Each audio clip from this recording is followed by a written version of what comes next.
yetu sote tuilinde, tuwezeshe kuishi kwa amani.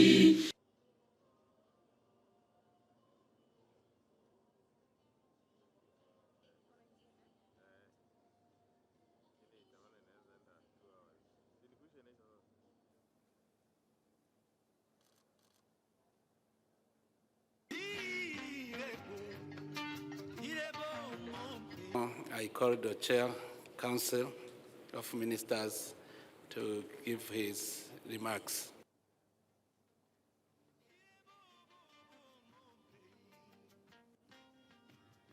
The report will be read by the Secretary General in the final communique. So I invite the Secretary. So, President of the Republic of Kenya, Your Excellency, United Republic of Tanzania, Honorable serving as a judge of the Court of Appeal in the United Republic of Tanzania.